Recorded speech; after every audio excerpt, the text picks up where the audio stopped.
전자계산기 조직응용기사는 수제비! 안녕하세요. 저는 두음쌤. 저는 지기쌤입니다.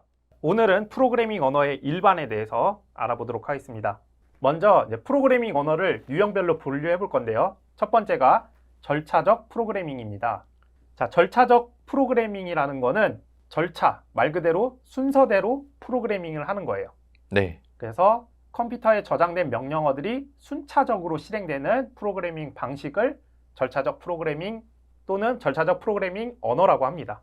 그리고 절차적 프로그래밍이라는 거를 명령형 프로그래밍, 영어로는 임페라티브 프로그래밍이라고 불립니다.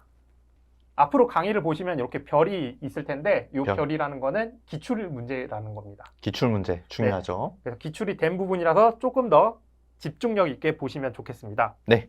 자, 절차적 프로그래밍 종류 첫 번째, 유닉스 운영체제에서 사용하기 위해 개발된 프로그래밍 언어고요. 네. 그리고 모든 컴퓨터 시스템에서 사용할 수 있도록 설계된 프로그래밍 언어. 이걸 뭐라고 하냐면 C 언어죠. 네, C 언어라고 합니다. 그리고 이 C 언어의 가장 큰 특징 중에 하나는 시스템 프로그래밍에 가장 적합해요. 그렇습니다. 시스템 프로그래밍에 적합. 그 다음에 사무용으로 설계된 프로그래밍 언어입니다. 네. 이거를 코볼이죠. 네, 코볼이라고 합니다. 그리고 교육용으로 개발된 문법이 쉬운 프로그래밍 언어를 베이직이죠. 네, 베이직이라고 합니다. 마이크로소프트의 빌 게이츠가 사랑하는 언어 베이직입니다. 네. 그래서 종류가 좀 다양합니다. 그리고 과학 계산에 필수적인 뭐 벡터랑 행렬 계산 이런 기능이 내장된 과학 기술. 네, 기술 전문 언어입니다. 그렇습니다. 이거를 포트란이죠. 네, 포트란이라고 합니다.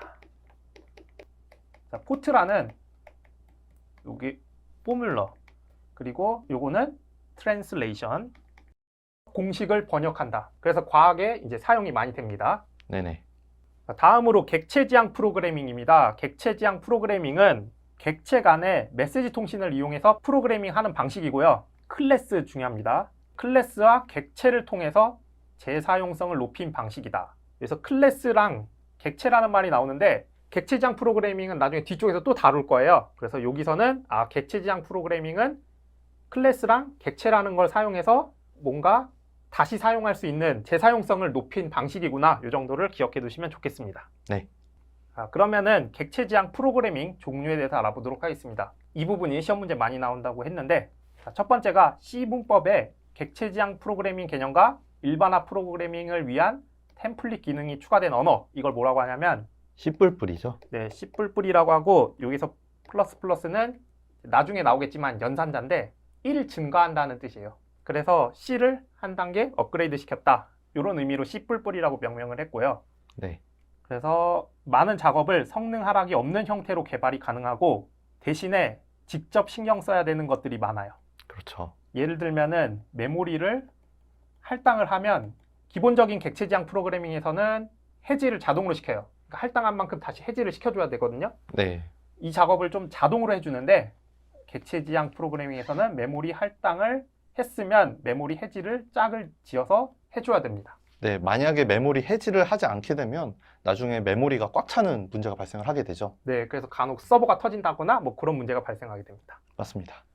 다음으로 마이크로소프트에서 개발한 객체지향 프로그래밍 언어. 그래서 불안정 코드와 같은 기술을 통해서 플랫폼 간 상호 운용성을 확보한 언어를 뭐라고 하냐면 C샵이라고 하죠. 네, C샵이라고 하고 여기서 샵은 음악에서 샵은 반올림 이런 뜻인데 C 언어를 올렸다라는 뜻으로 C샵이라고 명명했습니다. 자, 다음으로 선 마이크로 시스템즈가 개발한 프로그래밍 언어. 요거를 자바죠. 네, 자바라고 합니다. 그래서 자바 컴파일러는 자바 언어로 작성된 프로그램을 바이트 코드. 네, 바이트 코드라는 특수한 바이너리 형태로 변환을 합니다. 다음으로 미국 국방성을 위해서 개발된 언어. 이걸 뭐라고 하냐면 에이다라고 합니다. 네, 에이다라고 하고요. 에이다는 미국 국방성 컴퓨터 응용 분야의 대부분이 인베디드 프로그램으로 개발되었는데 그때 사용한 언어가 에이다입니다. 다음으로 자주 쓰이지는 않는데 미국 제록스사의 팔로 알토 연구센터에서 개발한 객체지향 프로그래밍 작성 언어. 이걸 뭐라고 하냐면 스몰톡이라고 합니다. 네, 스몰톡. 그래서 최초로 GUI를 제공하는 언어다. 이게 사실 지금은 많이 쓰진 않는데 이제 시험 그렇죠. 문제는 간간히 나와서 언급을 해봤습니다. 네. 자, 다음으로 객체 지향에서 아까 자바 봤었는데 자바엔 특징이 있어요. 네, 자바의 특징을 잘 기억해 두시면 좋은데 첫 번째, 대규모 분산 환경을 고려하여 설계됐습니다. 이게 어떤 특징이냐면 분산 처리를 지원하는 특징입니다. 네, 분산 처리 지원해주죠. 네. 그리고 두 번째, 이게 중요한데 프로그램이 동적 할당했던 메모리 영역 중에서 필요 없게 된 영역을 해제하는 기능, 이걸 뭐라고 하냐면 가베지 컬렉션을 네, 사용한다.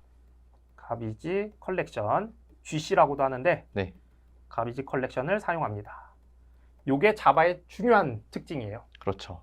아까 C++ 같은 경우에는 해지를 다 해줘야 된다고 했잖아요. 메모리를 네. 할당했으면. 근데 자바는 가비지 컬렉션을 이용해서 자동으로 해지를 시켜줍니다. 네, 청소부가 따로 있다. 그쵸.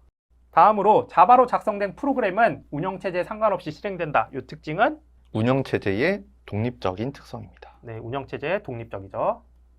다음으로 하나의 프로세스 내에서 둘 이상의 스레드가 동시에 작업 가능하다. 요거를 멀티 스레드 기능입니다. 네, 멀티 스레드 지원을 해주죠. 네. 자, 여기서 프로세스가 뭔지랑 스레드가 뭔지가 궁금하실 수 있는데 여러분들 하드디스크 있잖아요. 하드디스크에다가 게임 같은 걸 설치해 놓을 거예요. 게임 뭐 스타크래프트라고 하면 starcraft.exe 뭐 이런 파일들이 있을 텐데 이렇게 설치된 상태로 있는 걸 프로그램이라고 합니다. 그 다음에 그걸 더블 클릭하죠. 더블 클릭하면 뭐 나중에 배우시겠지만 램이라는 주기억 장치에 올라가요. 이 게임이. 그래서 램에 떠 있는 상태를 프로세스라고 합니다. 그래서 여기서는 개념이 좀 어려울 수 있겠지만 프로그램을 더블 클릭해서 실행하면 그게 프로세스가 됩니다. 그렇게 알아두시면 되고 그 프로세스 안에 이제 여러 개의 스레드가 있는 거거든요. 예를 들어서 게임을 한다고 했을 때 뭐 채팅을 하면서 배경음도 나오면서 화면도 전환되면서 이게 동시에 이루어지잖아요. 네. 그런 이유가 스레드가 있기 때문이에요. 그래서 스레드가 있으면은 마치 동시에 동작되는 것처럼 보이거든요. 자, 그래서 여기서는 뭐 개념을 좀 깊게 설명하진 않을 건데 프로세스가 있으면 프로세스 안에서 화면을 출력하는 기능, 뭐 소리를 나타내는 거 아니면은 이제 채팅을 할 수 있는 기능 이런 식으로 기능들이 여러 개로 나뉘어 있는데 그러니까 프로세스가 여러 개로 나뉘어 있는 게 스레드다라고 보시면 되고 자바에서는 둘 이상의 스레드가 동시에 작업이 가능하도록 지원을 해줍니다.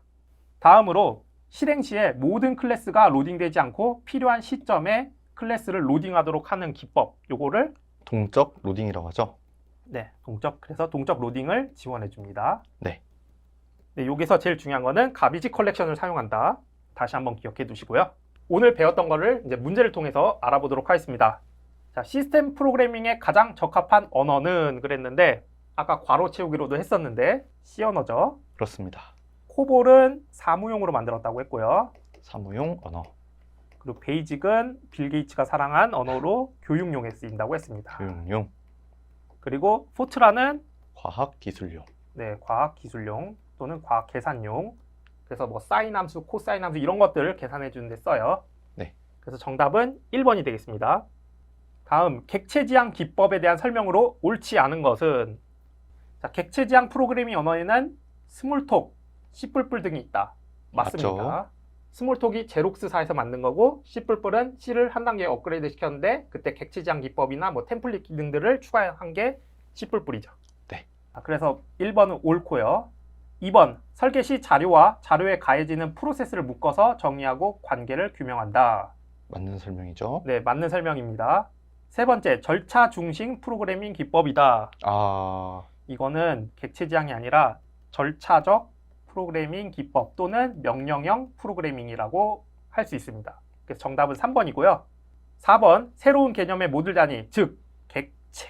객체 지향 프로그래밍에서는 객체랑 클래스라는 단어를 기억을 해두시면 좋겠다고 했는데 객체라는 단위를 중심으로 프로그램을 개발하는 기법, 이게 객체 지향 프로그래밍 기법이 되겠습니다. 그래서 4번도 옳은 설명이 돼서 정답은 3번이 되겠습니다.